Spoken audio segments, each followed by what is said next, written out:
안녕하세요. 남아주기로 8월 15일 큐티 가이드입니다. 오늘 함께 보실 말씀은 사도행전 26장 1절에서 12절의 말씀입니다.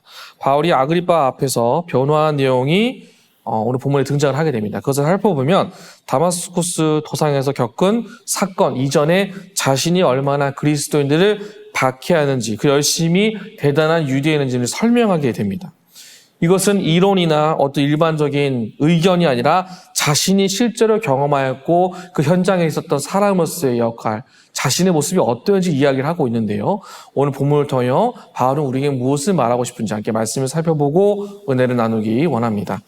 1번입니다. 바울은 젊었을 때 어떤 생활을 하였습니까? 5절입니다. 1절부터 나를 알았으니 그들이 증언하려 하면 내가 우리 종교의 가장 엄한 팔을 따라 바리새인의 생활을 하였다고 할 것이라.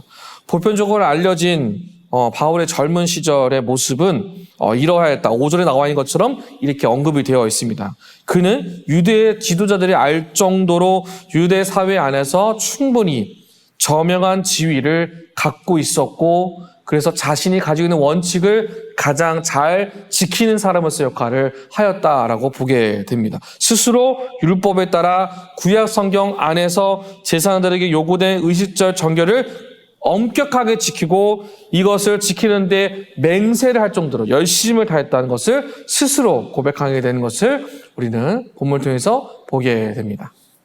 2번입니다. 바울은 자신이 왜 고소당한다고 말합니까? 7절과 8절입니다. 이 약속은 우리 12지파가 밤낮으로 간절히 하나님을 받들어 섬김으로 얻기를 바라는 바인데 아그리빠 왕이여, 이 소망으로 말미암아 내가 유대인들에게 고소를 당하는 것이니이다. 당신들은 하나님이 죽은 사람을 살리심을 어찌하여 못 믿을 것으로 여기나이까? 사두개파는 부활을 믿지 않았습니다. 그들이 왜 부활을 하나님이 성취할 수 있는 것이 아니다라는 것, 그렇게 여기는 것으로 받아들였고 그것이 자연스러운 모습이었다는 것을 보게 되죠. 바울은 그것에 대해서 반박을 하게 됩니다. 부활이 있고 부활의 소망이 우리에게 가장 중요한 믿음의 영적 자산이라는 것을 그가 알게 되는 것이죠. 예수님이 메시아임을 입증하게 되는 것, 예수님의 이 부활의 사건을 우리는 모두 기억해야 하고 받아들인 것이 중요하다. 이것이 내가 고소를 당할 이유가 결코 되지 않는다. 왜 그 일이 불가능하다고 생각하는가라는 질문을 그가 하고 있음을 보게 됩니다. 3번입니다. 바울이 예수의 이름을 대적하여 행한 일은 무엇입니까? 10절에서 11절입니다. 예루살렘에서 이런 일을 행하여 대제사장들에게서 권한을 받아가지고 많은 성도를 옥에 가두며 또 죽일 때에 내가 찬성 투표를 하였고 또 모든 회당에서 여러 번 형벌을 하여 강제로 모독하는 말을 하게 하고 그들에 대하여 심히 격분하여 외국 성에까지 가서 박해하였고. 그는 그리스도를 체포하기 위해 나섰던 사람이었습니다. 그리스도의 삶 가운데 복음을 지우는 것이 자신의 목적이었고 그 일을 위해 감옥에 그들을 가두었고 그들을 지지한 대제사장들의 권위를 가지고서 이 모든 일들을 감당했다라고 스스로 고백을 하게 됩니다. 예수를 대적하는 일에 형벌을 강조하였고 강제로 자신의 믿음을 모독하는 일, 외국성까지 가서 박해한 일을 그가 감당하였다라고 스스로 자신의 과거를 고백하게 됩니다. 그리스도로 하여금 신성 모독을 하게 되는 것이죠. 그리스도를 저주하게 만들고 그들의 신앙을 부인케 만든 시도를 그가 하였다라는 것을 본문을 통하여서 바울은 우리에게 이야기하고 있습니다. 그만큼 자신 안에 있는 참된 모습이 이와 같이 어렵고 더럽고 추악한 하나님 보시기에 합당하지 못한 모습을 내가 가졌다. 그러나 이제 부활의 소망을 품고 이 땅을 살아가고 있다는 것을 설명하기 위해 자신의 변화된 모습을 보여주기 위해 자신의 과거를 보여주고 있음을 우리는 보게 됩니다. 4번입니다. 바울이 자신의 부끄러운 과거를 말한 이유가 무엇인지 묵상해 봅시다.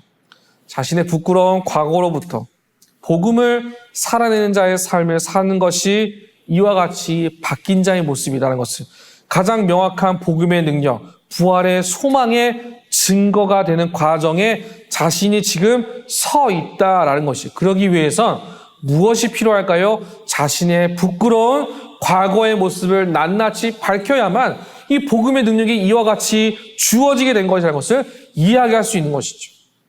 우리의 부끄러움이 복음을 향하는 데 지름길이 된다면 우리는 고백하고 내 삶의 변화된 모습을 이끄시는 하나님을 만나는 것이 중요하다라는 것을 바울은 자기 자신을 통하여서 설명하고 있음을 우리는 보게 됩니다. 마지막 5번입니다. 나에게 베풀어 주신 하나님의 은혜는 무엇입니까? 나를 부르셨던 하나님을 기억하고 감사합시다. 하나님의 부르심에는 후회하심이 없으십니다. 이 부르심에는 하나님의 분명한 은혜가 살아서 역동하는 능력이 있음을 우리로 하여금 믿고 깨닫도록 주님은 우리에게 오늘도 말씀을 통하여 도전하십니다. 예수의 이름에 강력한 소망이 있고 그 이름을 믿는 자들에게 놀라운 부활의 소망이 있으니 이 사실을 믿고 우리의 부끄러운 과거 속에서도 하나님을 만났던 그 첫사랑의 감격을 기억할 주께를 걸어가는 우리 모두가 되기를 간절히 소망합니다. 이 아침에도 동일하게 말씀하신 하나님, 그 하나님의 손을 붙잡고 넉넉히 믿음으로 승리하는 저와 여러분 모두가 되시기를 주님의 이름으로 축복합니다.